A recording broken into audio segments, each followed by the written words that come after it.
1 жыл 8 айдан бeri күтіп отқанбыз. Түрмеде 1 жыл 8 айдан бeri жатабыз. Адилеттүүлүк орноп, бүт статьялар боюнча актады.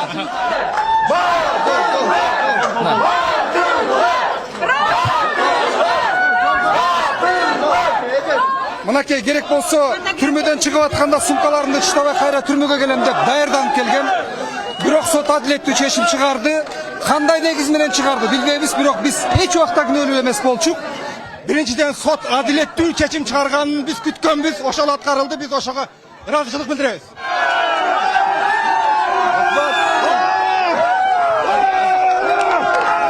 Канчалык кыйын болбосун, сот акырына келгенде мыйзамдуу акыйкат чечим чыгарды. Түрмөдө жалпы отурганыма 870 күн болуптур. 870 күн. Ушул убакта эң өзгөчө мен ыраазычылыгымды журналисттерге билдирем.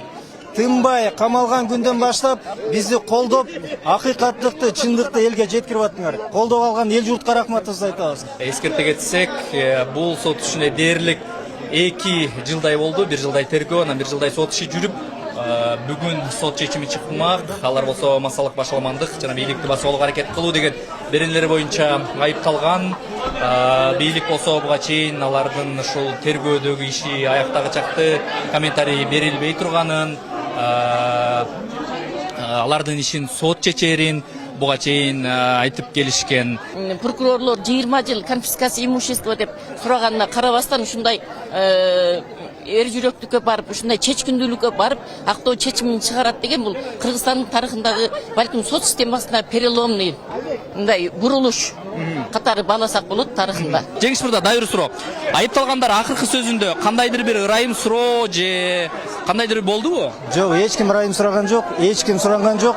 Болгон иштин жагдайы боюнча, кандай мыйзам бузуулар боюнча айтып берди. Бүгүн сот жарады ишке. Акыйкат чындыктын чын өтүүсүн көрбөс,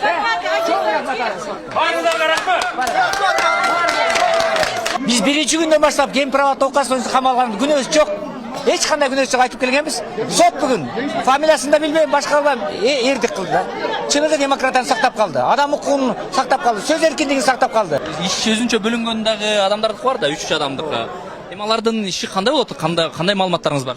Эми менде андай алар боюнча маалыматым жок, бирок мен логикага караганда алар деле акталат болуш керек. Неге дегенде биздин бардыгыбыздын коюлуп аткан айыбыбыз бир да. Кемпирова иши боюнча ушундай иш аягына чыкты. Өзүңүздөр билгендей, Азаттык бул Кемпирова ишин башынан аягына чейин чагылдырып келди. Кыргызстанда ушундай жалпы камалган дагы бир 11 журналист бар. Алардын дагы 4-өө азыр үй камагына чыкпай абакта, калгандары ар кандай жагдайда чыгып кеткендери бар.